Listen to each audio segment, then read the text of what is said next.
한 주일 동안 잘 지내셨습니까? 네. 오늘은 출애굽기 8번째 시간이고요. 여러분들과 함께 나눌 말씀의 주제는 신들의 전쟁이라는 제목으로 함께 은혜를 좀 나누도록 하겠습니다. 자, 우리 출애굽기, 이 출애굽기가 왜 기록됐으며 모세가 왜 이 말씀을 전하고 있는가? 출애굽기 19장 5절로 6절입니다. 너희가 내 말을 잘 듣고 내 언약을 지키면 너희는 모든 민족 중에서 내 소유가 되겠고 너희가 내게 대하여 제사장 나라가 되며 거룩한 백성이 되리라. 너는 이 말을 이스라엘 자손에게 전해라. 이게 모세가 출애굽기를 쓰고 있는, 그리고 우리에게 전하고 있는 이유라고 말씀을 드렸습니다. 출애굽기의 핵심 단어가 뭐라고요? 구원. 좋습니다. 구속, 언약, 구원, 구속 다 좋습니다. 핵심장은 이제 앞으로 보게 될 것입니다. 언젠간 오겠죠. 12장 그리고 20장. 구원에 가서, 구속에 관해서 12장이, 언약에 관해서는 20장이 얘기하고 있습니다. 무엇을 좀 믿으면 좋을까요?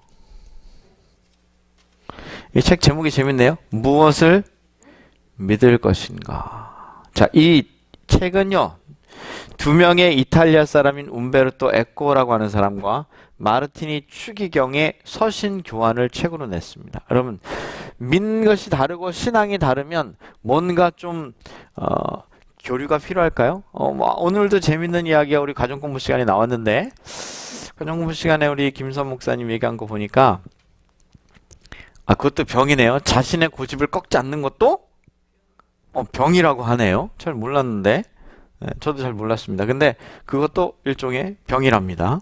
문제가 있는 거라고 생각합니다. 근데 이게 자신이 옳다고 확신이 들면 그렇게 되는 경우가 있습니다. 그런데 진짜 이 제대로 된 지식과 또 경험을 쌓은 분들은 무조건 자기가 옳다고 끝까지 자기 주장만 하지 않습니다. 예를 들면 왜 상대가 저런 주장을 할까?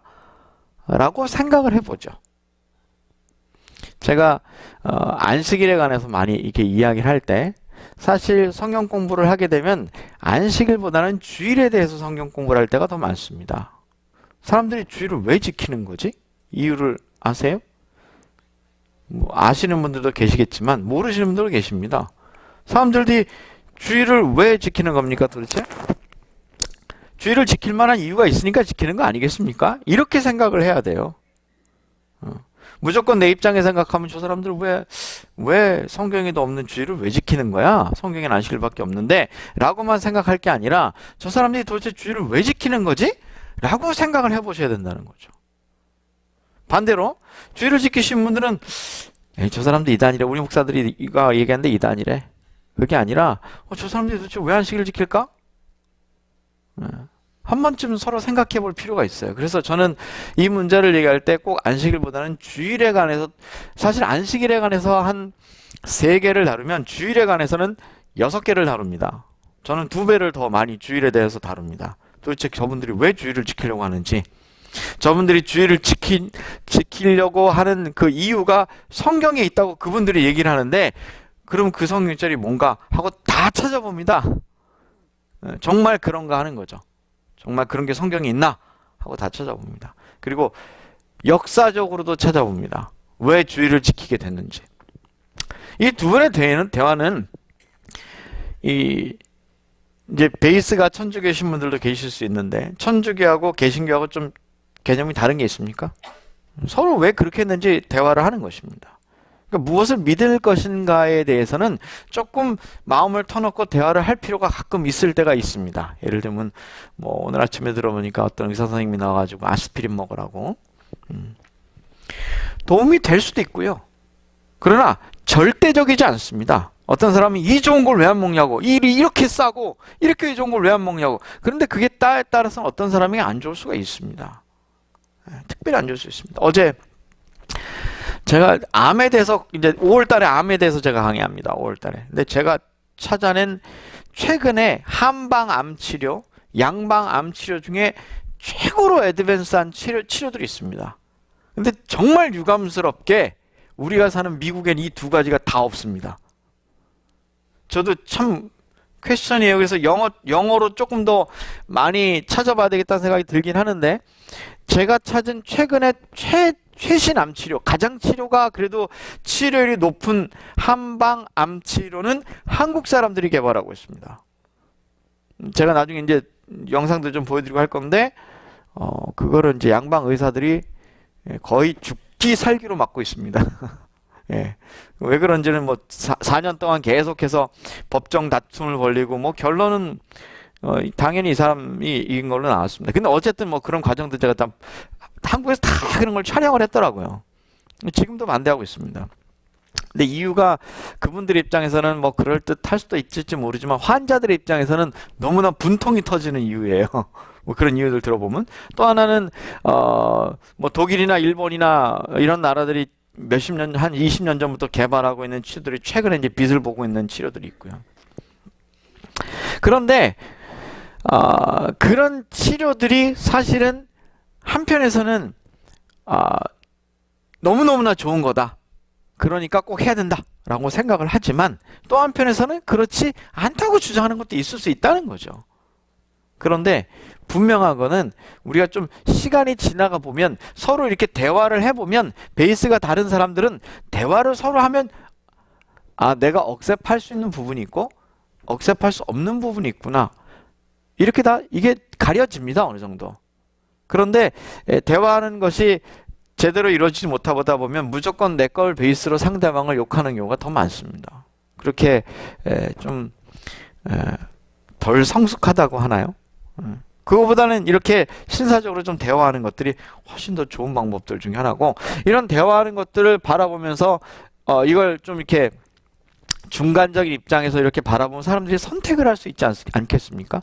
지성적인 뭐 이런 것도 있을 수 있다는 거죠. 자, 오늘 이야기는 지난주에 이어서 모세와 하나님 사이에 지금 대답. 하나님은 어떻게든 모세를 보내려고 하고, 근데 모세가 이게 믿겨줘야 말이죠. 예. 하나님, 아이고, 타지 않은 불꽃 떨기 나무 가운데 나타났으니까 이게 참 어떻게 할 수는 없고, 내가 이걸 어떻게 거절하기는 어렵고, 더군다나 하나님께서 기적까지 보여주시는데, 이걸 그냥 막 거절하기는 어려운 거죠. 자, 어떤 기적을 하나님 보여주셨어요? 모세가 계속 거절하니까 하나님은 어떻게 대답하셨느냐? 그들이 믿지 않을 것입니다. 그랬더니 지팡이가 뱀이 되거나 손이 묻는 병이 됐다고 회복이 되거나 한 이적을 개인적으로 모세에게 보여주셨고, 또 나는 입과 혀가 뻣뻣합니다. 그랬더니 그럼 아론과 함께 가라. 여기까지 했어요. 그랬더니 모세가 예, 알겠습니다. 그랬을까요? 안 그랬을까요? 어떻게 알아요? 성경들 자세히 읽어보셨어요? 이제 가라. 내가 내 입과 함께 있어 할 말을 가르치랴. 모세가 이르되 오 주여 보낼 만한 자를 보내소서. 안 하려고 마음먹으면요, 별의별 실수 다 일어나도 안 합니다. 예? 모세는 이미 자신감 완전히 상실했나 봐요. 이런 기적을 보여주면 나 같으면 이런 기적을 보여주면 내가 가서 이런 거 한번 탁 하면 말이야 대단한 일이 벌어지지 않겠어요? 하는 생각이 드는데, 모세는 왠지 너무 자신감 없나 봐. 보낼 만한 자를 보내십시오 이렇게. 여러분, 성경에 이 다음에 나오는 얘기가 참 재밌습니다.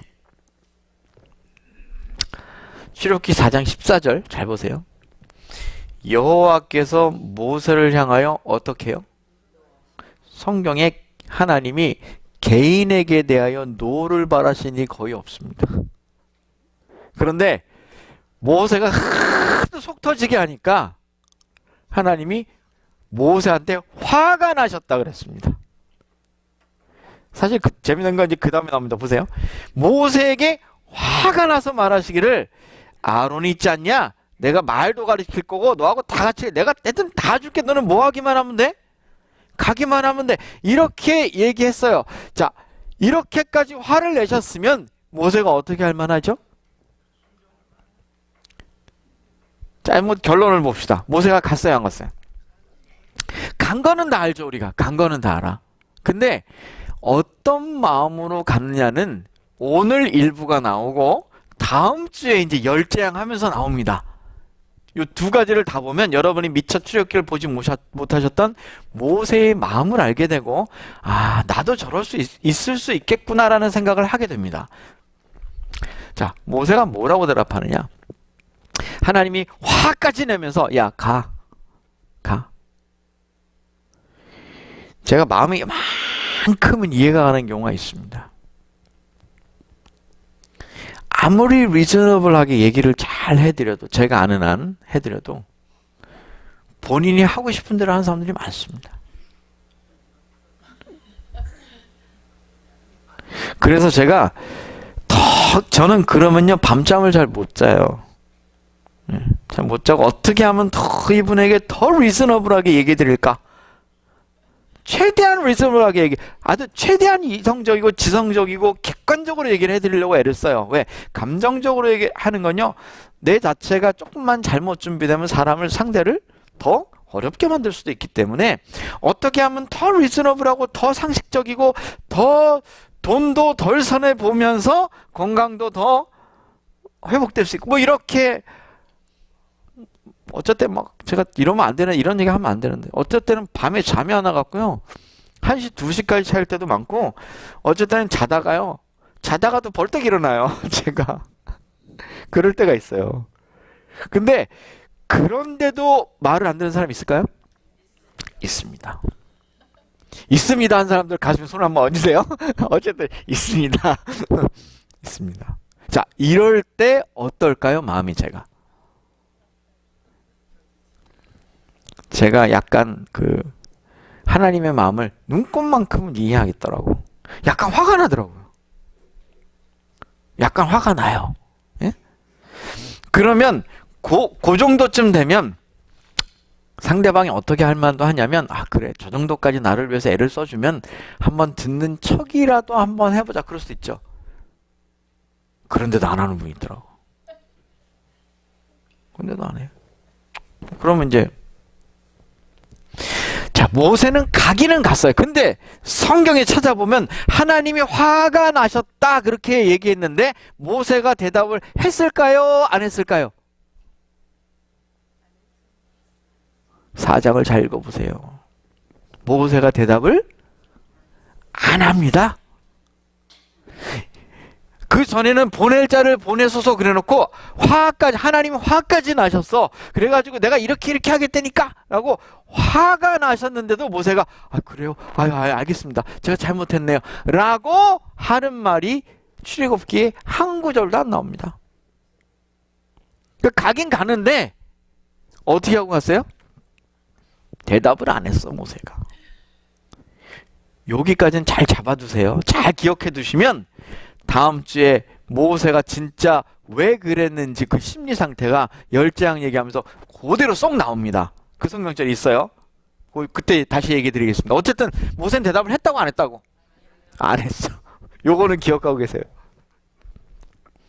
4장 20절, 모세가 그 아내와 아들에게 나귀를 태우고 애굽으로 돌아가는데 하나님의 지팡이에 손을 잡았더라. 그래도 가긴 갔어요, 안 갔어요? 갔어. 가긴 갔는데 여기 재미난 건 하나 나와요.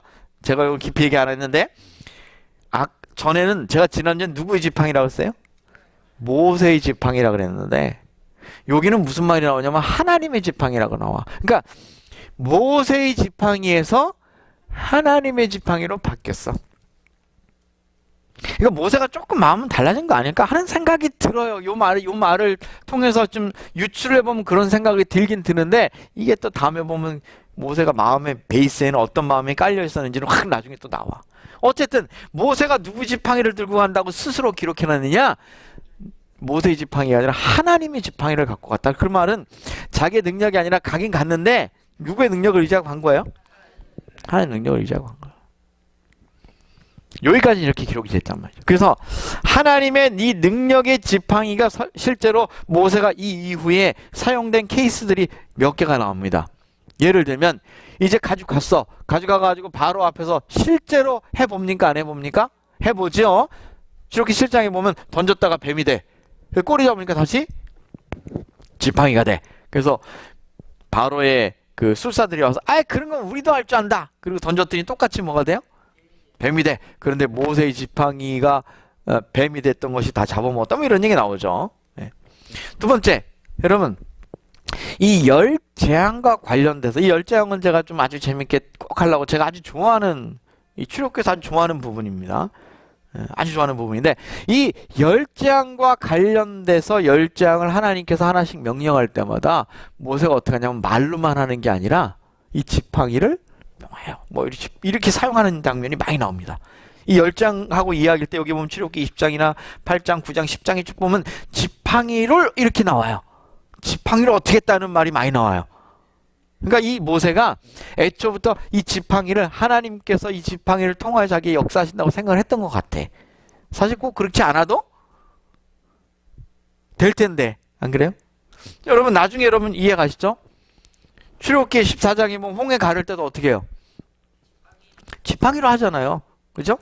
또 나중에 호렙산에서 반석을 칠 때 어떻게 해요? 지팡이로 치죠. 또 나중에 전투를 하잖아요. 아말렉하고 못 올라가게 하니까 전투를 하죠. 그때 지팡이를 들고 있으면 어떻게? 아시죠? 손을 들고 있었잖아요. 이때 다 지팡이가 등장해. 그러니까 모세가 하나님께서 이 광야에서 모세에게 역사하실 때 지팡이를 통하여 함께 하신 이 지팡이 역사가 이렇게 출애굽기에 쭉 이어지고 있더라는 거예요. 그래서 모세는 이런 걸 감안해서 아마도 출애굽기 7장에 뭐라고 썼느냐? 하나님의 지팡이라는 말을 쓴 것 같아. 근데 여러분 이런 말 아세요? 능서, 불, 택, 필. 한문으로 쓰니까 어려운 말 같죠? 별게 아니에요. 이게 뭐냐? 명필이 붓을 가리냐? 그 말이에요. 명필은 붓을 가리지 않는다는 거죠. 실제로 이 모세가 지팡이 때문에 그렇게 된 겁니까? 아니죠. 하나님이 함께 하신 능력, 그 안에 있는 믿음. 그럼에도 불구하고 여러분 사실 여러분 밤에 말이에요. 밤에 어두운 밤길을 갈 때 이 맨손으로 맨몸으로 가는 것보다요. 요만한 막대기로 하나 들고 가면 사람이 마음이 말이죠. 심리적으로 조금 도움이 됩니까? 정말 이게 무서운 밤길을 갈 때 이게 조그만 정말 갓난아기 같은 어린아이 하나만 데리고 가도 예, 심리적으로 굉장히 큰 보탬이 됩니다. 심리학자들이 얘기하는 거예요. 예. 아마 모세에게 그런 걸까요? 근데 진짜 명필은 붓을 가리지는 않는데, 그러니까 진짜 믿음을 가진 사람은 꼭 그렇지는 않을 수도 있는데, 그러니까 모세가 이렇게 한 걸 보니까 물론 이 사람은요, 이건 하나님이 잘 아신 것 같아요. 사람은 어디에 약하냐면 이 기독교는요, 아무것도 보이는 게 별로 없어요. 보이는 게 없어. 여러분 제가 몇 번 얘기했는데 뭐 교회가 한 번에 그냥 몇백 명 오는 교회로 만드는 방법 간단합니다. 예, 몇 주만 토요일날 예배 딱 끝나고 여기서 제가 안수 기도했는데 그냥 바로바로 일어나가지고 앉은 명에 일어나서 걸어나가면 돼요. 한 4번만 한 달만 딱 하면요 1층에서부터 4층까지 줄을 쫙 서요. 1부 예배, 2부 10부 예배까지 해야 돼 우리. 사람들은 눈에 보이는 거에 약합니다. 그런데 예수님이 그렇게 먹이고 입히고 병을 고쳤던 사람들이 결국은 몇 명이나 남았습니까? 예수님 십자가 앞에 갈 때? 몇 명이나 남았어요? 예수님 뭐라 그러냐면 다 갔는데 너희도 나를 버리고 가려고 하냐? 그렇게 물어봤죠? 그죠? 그렇게 해서 믿음이 생긴 사람들이 제대로 믿음이 들어오지 않으면 거기서 끝나면 거기서 머무르면 제대로 믿음이 생기지는 않는다는 거죠. 그럼에도 불구하고 사람들은 눈에 보이는 거에 약해요. 그래서 예수님도 실제로 선교 사업에 의료 사업을 많이 사용하긴 하셨습니다. 눈에 보이는 게 약하다는 거를 보여주는 거야. 그래서 하나님이 모세가 연약한 걸 아니까 어떻게 하시냐면 연호 가서 입으로 해라. 입으로. 그게 아니라 뭔가 보여주시는 것 같아. 믿음이 연약할 때는 그렇게 했다는 거죠. 자, 어쨌든 여차저차해서 모세가 누구한테 갔어요? 바로에게 갔어. 바로에 가서 하나님의 명령을 전하는 거예요. 어쨌든 난 하나님 하랬으니까 합니다.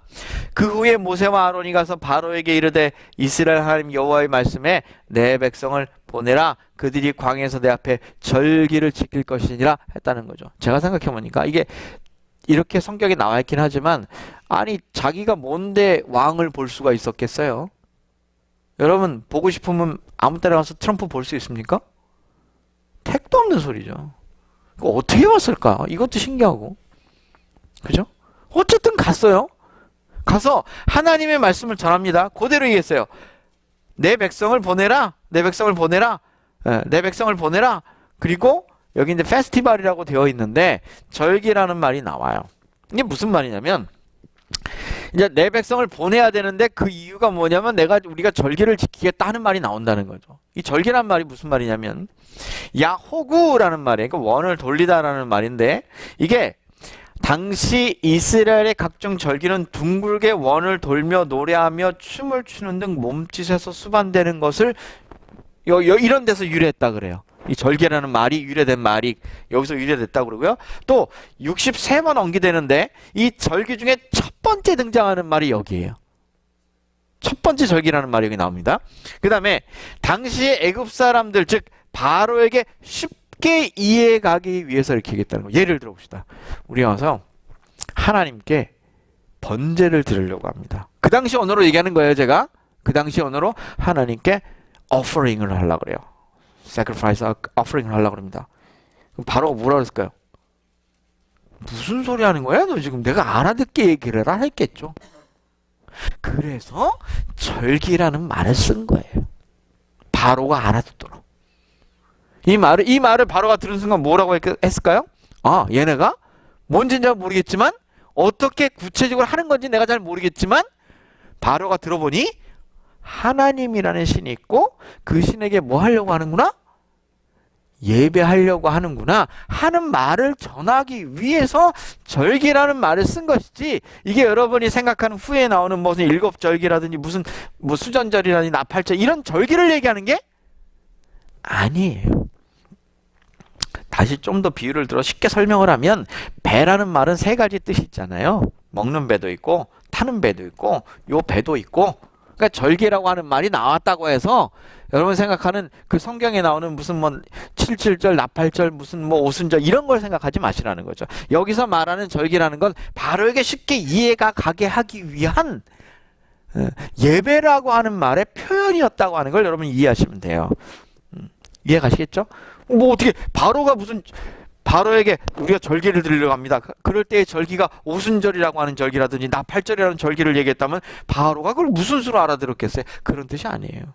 여기서의 말은 이 말을 할 때 얘네들이 지금 하나님이라고 하는 신에게 예배를 드리려고 하는구나 라는 걸 이해시키기 위해서 그랬다는 거죠. 두 번째는 그래서 내 백성을 보내라 라고 다시 언급을 해요. 자, 내 백성이라고 하는 말은요 사실 이건 참 민감한 문제예요. 누구 백성인데? 지금 바로 입장에서 보면 누구 백성이에요? 자기 백성인데? 자기 백성인데? 지금 모세는 뭐라고 그랬냐면 my people이라고 그래요. 하나님이 let my people 내 백성을 보내라고 했어 라는 거예요. 바로가 들어오니까 기분이 좋아요 안 좋아요? 첫 번째 어디서부터 기분이 안 좋냐면 아니 이게 왜 네 백성이냐 내 백성이지 여기서부터 기분이 안 좋아. 이해 가셨죠? 자, 그래서 소유 문제 즉 하나님과 바로 사이에 즉 아담과 하와의 타락 이후의 죽음 이후에 사단의 백성이 된 상태에서 원소유주인 하나님께로 돌아가는 것. 다시 말하면 여러분 예배가 뭐냐면 하나님의 소유로 돌아가는 하나의 행위라는 거예요. 여기 표현은. 재밌죠? 그래서 보내라고 하는 것은 절기 즉 예배를 위한 것이고 나를 섬길 것이니라 라고 얘기했다는 거죠. 그러니까 본래는 누구 백성인데? 바로의 백성인데 세상의 백성인데 죄를 지은 이후에 사단의 백성인데 무엇을 통하여? 예배를 통하여. 예배가 중요합니까? 중요하다는 거죠. 그러니까 예배를 통하여 어떻게 한다는 것이냐면 하나님의 백성이 된다는 거. 하나님의 백성으로 인정이 된다는 거예요. 그래서 성경은 뭐라고 그러냐? 바로는 뭐라고 그러냐? 하나님이 모세를 통하여 바로에게 뭐라고 전하도록 했느냐? 내 백성을 찾아와라. 그들이 나를 뭐 할 것이다? 예배할 것이다. 이렇게 얘기했다는 거예요. 바로가 기분이 좋았을까요? 나빴을까요? 나빴죠. 갑자기 남의 집에 들어오더니 저거 주셔. 저거 주셔. 남의 집에 쳐들어와가지고 우리 집에 지금 멀쩡하니 잘 있는 물건을 하나 달라니 좋아할 사람이 세상에 어디 있습니까? 바로가 뭐라 그래요? 첫 번째 뭐라 그래요? 여호와를 알지 못하나니. 진짜 모를까요? 진짜 모르기가 쉽지 않습니다. 이유는 우리가 출애굽기 1장에서 보면 알아요. 출애굽기 1장에 보니까 이스라엘 백성들이 점점 더 강대해졌다 그랬죠? 점점 숫자가 많아져가지고 바로가 근심이 컸다 그랬죠? 그래서 어떻게 합니까? 산파들에게 어떻게 했다 그랬어요? 죽여라 그랬어. 그런데 그들은 산파가 가기도 전에 지가 알아서 아기를 낳습니다. 내가 어떻게 할까요? 그랬다 그랬어요. 그래서 하나님이 더 함께 하셔가지고 바로는 이스라엘 백성들의 숫자를 줄이려고 함에도 불구하고 더 강성해졌다고 그랬어요. 그죠? 그런데 바로 하나님을 몰랐을까요? 그런데 바로는 뭐라고 표현하면 여호와를 알지 못한다 그래. 자신을 창조하신 창조주 아버지를 모른다는 거와 비슷한 얘기. 우리가 보는 입장에서는 히브리인들의 신을 모른다고 하는 이 바로의 말에 저는 좀, 그래서 이게 진짜 모른다는 뜻이 아니라 아마도 약간 화가 나가지고 네가 뭔데? 이런 거죠. 이런 말입니다. 이게 이런 말이에요. 그래서 바로 자신도 사실은 뭐예요? 라신이라고 그래요. 바로는, 애굽의 바로는 신의 아들이었어요. 신의 아들. 그렇기 때문에 자기가 신이었죠. 옛날에 중국도 황제를 뭐라고 부르셨습니까? 천자라고 불렀죠. 천자. 한국만 안 그랬어요. 재밌는 건 일본도 뭐라 그랬어요? 천황이라고 그랬다고. 근데 한국만 왜 그랬을까? 참 희한하네. 한국은 그런 말을 안 써요. 근데 중국이나 일본은 천자를 붙입니다. 천자나 천황이라는 말을 썼어요. 여호와를 자신들의 신 혹은 자신보다 낮은 신으로 이해하고 싶은 거예요. 그러니까 나도 신이라는 거죠. 나도 신. 사실 어렸을 때부터 그렇게 교육을 받고 왕이 되는 순간 모든 사람들이 그를 신처럼 떠봤죠. 모든 신이. 왜? 신처럼 그를 존경하고 숭배해주고 그것이 또 그 나라의 힘이에요. 힘이야. 그래서 바로가 명령하면 뭐든지 다 되는 거죠. 무엇이든지. 자기들은 불법이어서 안 되는 것까지도 신은 되는 거예요.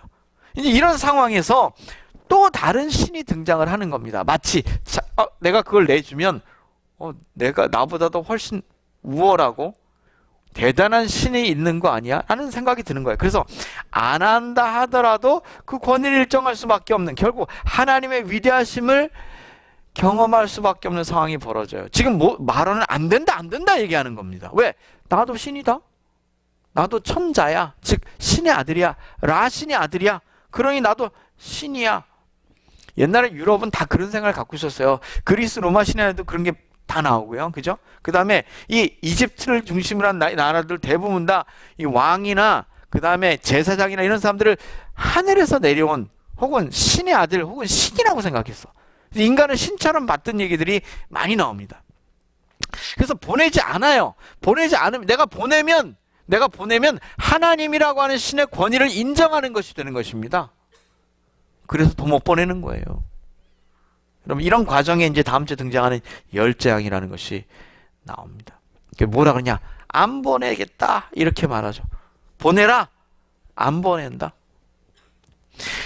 이 이집트에 보면 세 개의 주신이 있습니다. 세 개. 첫째는 태양신인 라신. 라신은 태양신입니다. 고대로부터 대부분의 최고신은 전부 다 무슨 신들이에요? 태양신들입니다. 그 다음에 창조의 신인 푸타흐라는 신이 있어요. 그 다음에 바람과 공개 신인 암몬 신이 있습니다. 이 암몬 신 좀 특이하죠. 어쨌든 그 신의 역할을 다 나눠가지고 신의 등급을 매겨가지고 이렇게 다양한 신이 있는 나라가 이집트입니다. 이런 신들은 대부분 그리스에도 있고 로마에도 있고 지금 인도 같은 나라에도 대부분 다 있습니다. 그 신들을 나누고 신들의 계급을 나누고 그 중에 주신이 있고, 예? 인도 같은 나라는 시바라는 여신이 있잖아요. 시바, 그죠? 그 여신은 전쟁의 신이면서 파괴의 신이죠. 알고 보면 그들이 가장 숭배하는 그 신이 시바인 것을 인도 사람들이 전쟁의 신인 파괴의 신인 시바를 두려워하기 때문입니다. 창조의 신보다 사실은 파괴의 신이 더 무서운 거예요. 두려운 거예요. 그런 신들이 있습니다. 여기도 있어요. 전쟁의 신도 있고 물의 신도 있고 다양한 신들이 나옵니다. 이런 신들에 관한 얘기 이제 다음 주에 조금 더 구체적으로 얘기를 해봅시다. 그래서 고대에 일어나는 전쟁들은 무슨 전쟁이었느냐? 제가 오늘 주제로 얘기한 것처럼 신들의 전쟁이었어요. 지금도 누구하고 누가 붙은 거예요, 지금? 바로라고 하는 라신의 아들과 하나님이라고 하는 신이 지금 붙은 거예요. 무슨 싸움을 하고 있느냐? 주먹 싸움은 하고 있지 않지만 완력 싸움을 하고 있는 거죠. 파워 게임을 하고 있는 겁니다. 파워 게임. 가나안 땅을 정벌한 신들. 여러분, 가나안 땅을 나중에 정벌을 합니다. 그런데 하나님이 왜 정벌시켰을까요? 이건 신들의 전쟁입니다. 신들의 전쟁. 그 신들을 벌하는 것입니다. 즉 사단을 벌하는 거예요. 또 애굽에 열장을 내리죠. 이건 이제 다음 주에 자세히 볼 겁니다. 하나님이 열장을 왜 내렸을까? 몇 가지 이유가 나옵니다. 아주 중요한 3가지 이유가 나오는데 그건 다음 주에 얘기하고, 어쨌든 아주 중요한 이유 중에 하나는 뭐냐면 애굽의 신들을 벌하는 것입니다. 요거는 좀 사이드로 나오는 이유인데 여기에서는 애굽의 신들을 벌하는 거야. 그러니까 누가 더 위대하다는 사실을 보여주는 겁니까 지금? 하나님이 더 위대하다는 사실을 보여주는 게 열장입니다. 법궤를 빼앗기죠. 나중에 사무엘장에 가면 법궤를 뺏깁니다. 전쟁하다가 블레셋에게 법궤를 뺏겨. 그래서 블레셋을 다곤 신전에 갖다 놓습니다. 그 블레셋의 다곤 신전에다가 법궤를 갖다 놓으니까 법궤가 어떻게 했어요? 일어났더니 그 우상들이 넘어져가지고 목이 다 부러지고 다 깨졌어. 그래서 무서워가지고 블레셋 사람들이 어떻게 했어요? 야, 이거 가져가 이렇게 되죠. 신들의 싸움입니다. 하나님께서 구약성경 특히 10계명의 첫째 계명부터 넷째 계명의 우상 숭배에 관한 하나님의 예배에 관련된 계명을 주신 이유는, 즉 예배는 하나님에 대한 사랑이고, 이 계명 중에 특별히 이 4계명은 하나님의 위대하심, 하나님이 어떤 존재임을 드러내는 그런 얘기예요. 그래서 이 고대의 전쟁들이 대부분이 다 어디에 관련되어 있냐면 신들과의 전쟁. 그러니까 싸움이 일어난다 그러면 그냥 사람과의 사람 영토 다툼 이런 게 아니라 성경에 등장하는 이 싸움의 얘기는 대부분 신들의 전쟁이었다는 거죠. 성경에 보이는 대부분 전쟁은 신들의 전쟁입니다. 그래서 이 이야기를 마지막 시대의 요한계시록에도 보니까 어떻게 묘사가 되어 있냐면, 요한계시록 12장에 보면 이렇게 되어 있어요. 용이 여자에게 분노하여 돌아가서 그 여자의 남은 자손 곧 하나님의 계명을 지키며 예수의 증거를 가진 자들로 더불어 싸우려고 바다 모래에 섰더라. 이 말을 보면 누가 등장하냐면 여기 용이 등장하고 여자가 등장하죠. 용이 여자와 전쟁을 하려고 어떻게 갔더라? 바다 모래 위에 섰더라는 말이 나와요. 자, 여기가 요한계시록 12장에 보면 미가엘과 용의 전쟁, 그 다음에 아들과 용의 전쟁, 그 다음에 여자와 용의 전쟁 이렇게 나오고, 요한계시록 12장 맨 마지막에 보면 남은 자손과 용의 전쟁, 여기는 한결같이 용이 등장합니다. 요한계시록 12장에 보면 이 4개의 전쟁에 관한 얘기가 나와요. 그리고 이쪽에는 미가엘, 아들, 여자, 남은 자손 이렇게 이어지는 전쟁의 패턴이 달라집니다. 여러분, 요한계시록에 나오는 전쟁의 핵심도 뭐냐면 신들의 전쟁입니다. 인간 사회의 전쟁이 아닙니다. 이것이. 그래서 이 모든 예배의 핵심에는 이 전쟁의 핵심에는 전부 다 뭐가 들어가 있느냐? 예배가 들어있습니다. 왜 하나님은 이스라엘 백성들을 데려 나오려고 합니까? 왜 출애굽시키려고 하는 거죠? 예배 때문입니다. 예배. 여러분 잘 이해하셔야 됩니다. 예배 때문입니다. 왜 바로는 이스라엘 백성들을 내보내지 않죠? 예배 때문입니다. 하나님께 예배하게 하지 않기 위해서입니다. 용과 미가엘의 전쟁은 뭐였습니까? 하늘에서 전쟁이 있을 때 누구에게 예배할 것이냐예요. 왜 내가 예배를 못 받아? 이겁니다. 루스벨의 생각이 그랬어요. 왜 나는 예배를 못 받아? 왜? 예배 얘기입니다. 예수님이 이 땅에 오셨을 때 사단이 시험하죠. 결국 그 시험에 세 가지 시험을 하잖아요. 광야에서. 그 예배의 식섬의 마지막 하이라이트가 뭡니까? 나한테 절 한번 해라. 예배 한번 하면 내가 다 줄게. 나 포기할게. 지고. 그게 무슨 얘기예요? 루스벨이라는 존재가 예배를 받을 수 있다. 그것도 누구한테? 하나님한테 예배를 받을 수 있는 존재라는 걸 루스벨은 알리고 싶은 거예요. 예배 싸움입니다. 예배 싸움. 또 여자가 교회죠. 교회. 성경이 교회 아닙니까? 이 교회가 사단이 왜 계속 괴롭힙니까? 뭐 못하게 하려고? 예배 못하게 하려고. 그러면 자, 성경에 나오는 모든 얘기가 한결같이 다 똑같은 걸 얘기한다면 마지막에 벌어지는 마지막 이 세상의 마지막 남은 자손과 용의 싸움도 무슨 싸움일까요? 예배 싸움이라는 사실을 잊으시면 안 돼. 각 시대마다 그 예배 싸움의 패턴은 조금씩 달라. 그런데 마지막 시대는 뭐가 될 거예요? 이 예배의 핵심에 뭘 가지고 이 예배를 어디 가서 예배하냐, 뭘 갖고 얘기할 거예요? 우리가 원해서가 아니라 얘가 시비를 뭘로 거느냐? 안식을 갖고 걸어요. 우리가 거는 게 아니에요. 얘가 안식일은 틀렸다. 주일이 옳다. 일요일 휴업령. 뭐 이렇게 가는 거죠. 결국 마지막에도 무슨 싸움으로 가게 돼 있느냐?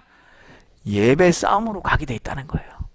패턴이 똑같습니다. 여러분, 출애굽기에 왜 하나님이 단순하게 모세에게 바로왕에 가서 나에게 예배하도록 가서 보내? 그 단순한 것 같죠? 그렇지 않습니다. 성경 시대에 흐르는 창세기부터 요한계시록까지 모든 얘기가 다 무슨 얘기냐? 예배 얘기예요. 그래서 하나님이 이스라엘 백성들의 예배를 회복시키려고 하는 거고, 다 역사가 그랬고 마지막 시대도 예배 갖고 싸운다는 거죠. 이걸 잊으시면 안 돼요. 출애굽기 4장, 너는 그에게 말하고 그의 입에 말을 주라. 하나님이 이렇게 지팡이를 가지고 가서 이적을 행하면서라도 그들을 데리고 나오고 싶은 이유가 뭡니까? 예배 때문이라는 거예요. 그래서 창조 때 이 싸움, 이 모든 것의 마지막 이 싸움이 다 뭐라고요? 결국은 무슨 싸움이라고? 결국은 이 예배 싸움이라는 거예요. 결국 예배 싸움. 결론은 예배 싸움이에요. 누구에게 예배할 거냐 이거죠. 여기는 복잡하니, 여기는 너무 섞여서 복잡하니 바벨론이니 그 말이에요. 섞였다. 그러니 하나님 백성들을 이렇게 뚝 떼가지고 광야에서 사흘길쯤 가서 뭐에게 하자? 예배하게 하자. 이게 하나님의 원리, 하나님의 논리예요. 그거를 사단은 싫어하는 거고요. 이 수많은 신들이 있는데 뭐하러 니네 가려고 그러냐? 야, 하나 골라 잡아. 야, 아르테미스가 좋냐? 아폴로? 야, 니네가 좋은 거 있잖아. 뭐 돈을 좋아해? 뭐 이성을 좋아하니? 뭐 뭘 좋아하니? 니네가 좋아하는 거 옵션 내가 다 줄게 여기. 이거예요 지금 사단은. 아십니까? 돈을 좋아하든 명예를 좋아하든 친구를 좋아하든 이성을 좋아하든 뭘 좋아하든지 간에 너네가 좋아하는 걸 다 신으로 만들어 놓을게. 이게 사단의 작품이라는 거죠. 그리고 그거를 다 뭐화 시켰느냐? 신격화 시켰어요. 그래서 여러분 들어보신 것처럼 우상이 뭐예요? 우상의 정의는 간단해. 우상이 뭐예요? 원어에 보니까 에이콘이어서 형상이에요? 여러분 그게 아니라 우상의 정의는 간단해. 우상은 하나님보다 더 사랑하면 다 우상이에요. 그러면 자기 자신도 우상이 될 수 있습니까? 그럼요.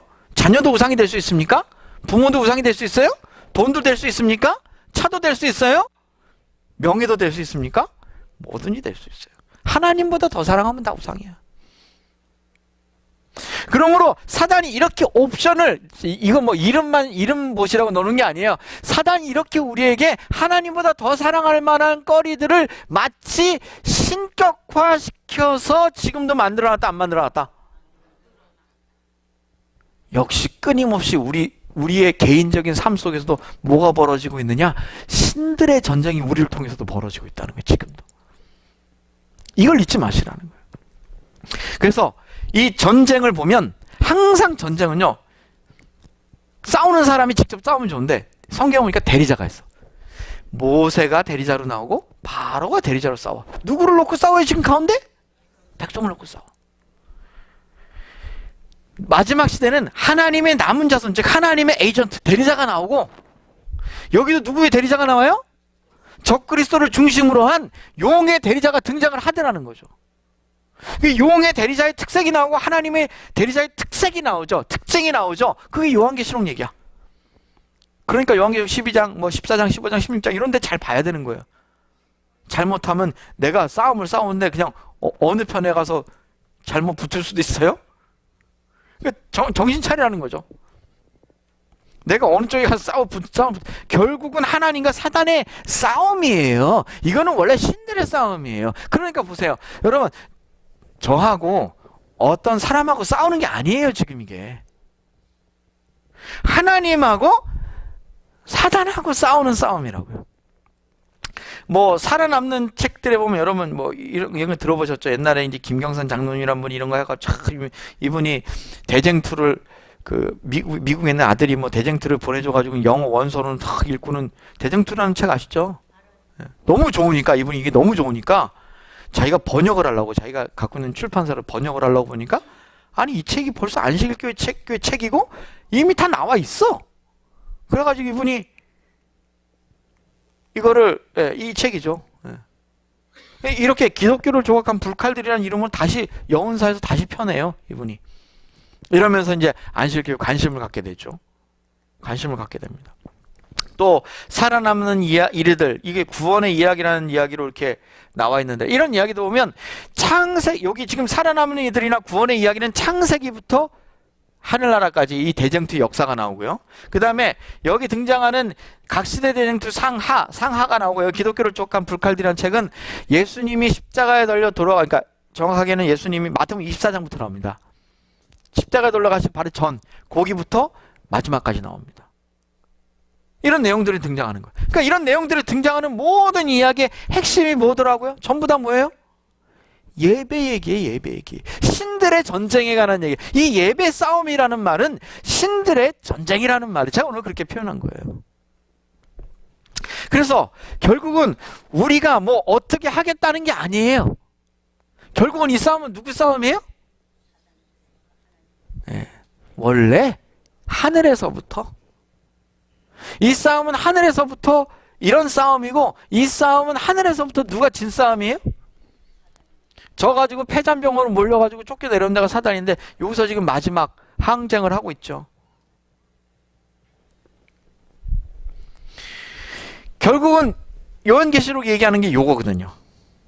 마지막 보고 있는, 우리가 마지막 보고 있는, 그러니까 결국은 승리하는 교회가 어딘지를 보여주고 있는 게 성경이에요. 요 말을 조금 오늘 주제에 맞게 바꿔봅시다. 성경은 창세기부터 요한계시록까지 신들의 전쟁을 펼치고 있는데 그 핵심이 뭐더라? 예배더라. 예배. 어떻게 예배하느냐? 그래서 이게 중요하냐 안 중요하냐? 중요하더라. 누구에게 예배하느냐도 중요하고 그 누구라고 하는 그 존재가 무엇을 원해서 어떻게 우리가 예배하기를 원하느냐, 이게 중요하더라 안 하더라? 중요하더라 하는 거예요. 이게 아무것도 아닌 게 아니라, 그래서 수많은 신이 있어서 내 좋아하는 신을 따라갈 수도 있는 세상에 우리는 살고 있어요. 지금은 인터넷 신도 있고 무슨 사업 신도 있고 많잖아요. 그죠? 신종신들 말이에요. 신종신들. 주식신도 있고, 예? 친구신도 있고, 운동신도 있고 많아요. 그거 하려고 응? 예배도 못 드리고 하는 분들이 있습니다. 건강도 못 챙겨 그거 하느라고. 이런 신들의 게임에서, 신들의 전쟁에서 결국은 성경은 누가 이긴다고 얘기해놨냐면 하나님이 이긴다. 결국 우리가 다음 주도 보겠지만 우리가 지금 출애굽기를 보고 있는 건 뭐냐면 이런 이야기들이 성경의 창세기부터 쭉 계속 이어져 나가는 것에 하나를 보는 거예요. 오늘 우리가 이런 교훈들을 보는 건 뭐냐면 우리 시대도 역시 모세 시대에 이겼던 것처럼 하나님께서 이길 거라는 걸 보는 거예요. 결국 신들의 전쟁의 승자는 누구라는 걸 보여준다는 거예요? 하나님이라는 걸 보여주는 거예요. 이 서막, 신들의 전쟁에 오늘 서막이 올랐어요. 이 모세를 중심으로 한 그 당시의 서막이 올랐다는 거죠. 하나님은 예배를 드리기 위해서 내 백성을 보내라 하는 것이고, 바로는 못 보내겠다는 것이. 사랑하는 성도 여러분, 예배가 이만큼 중요한 겁니다. 오늘 우리의 삶 속에 무엇이 중심이 되어야 하는지를 다시 한번 기억하면 좋겠습니다. 예배 행위나 모습이나 날짜나 이런 것도 물론 중요할 수 있겠지만, 훨씬 더 중요한 것, 내가 누구 편에 서 있느냐, 내가 하나님의 편에 서 있다 하는 분명한 확신과 믿음으로 하나님께 예배하시며 살아가는 저와 여러분 되시기를 간절히 바라며 말씀을 마치겠습니다.